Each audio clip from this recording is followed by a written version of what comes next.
thiên bích chân khuất xích gian thiên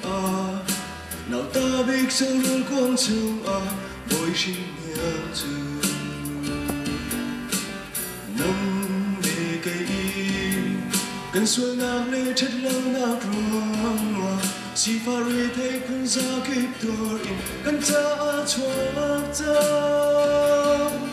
Christmas lúc nào cần chung chiều rơi cần ta bồi sinh hiền chuộc ta Amin Emmanuel biết thiên cần xin phép mi cần đốt nắng dung ra tiếng ít không thở được gì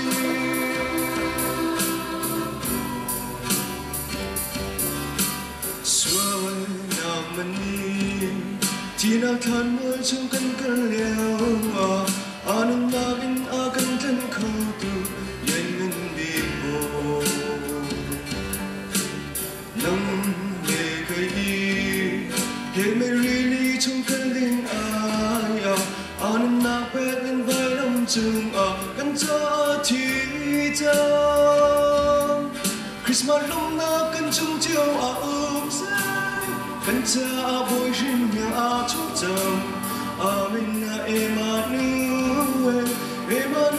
biết thiên cần xin phép mi cần đột nát dung ra tiếng không thở được gì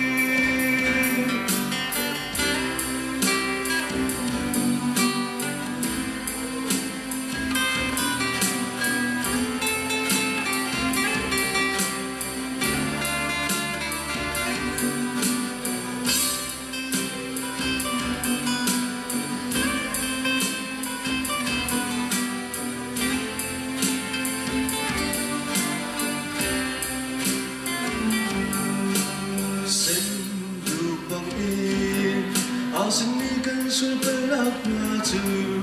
hồ hoa ram bóng in thiên tơ từ chung lung bì bồ nâng về cây chín biết ván sang áo ôn ốc trốn nào lung rơi thấy nam ốc quýt chung tràn đồ để thiên ít áo giang lo Christmas lúc nào cần chung chiều rơi cần cha bồi sinh chúa chồng Amin Emmanuel biết thiên cần xin phép mi cần đột ngạt dung ra tiếng ít không thở được gì Christmas lúc nào cần chung chiều rơi cần cha bồi sinh chúa chồng Amin Emmanuel biết thiên cần xin phép mi cần đột ngạt dung ra tiếng ít không thở được gì dung ra tiếng ít không thở được gì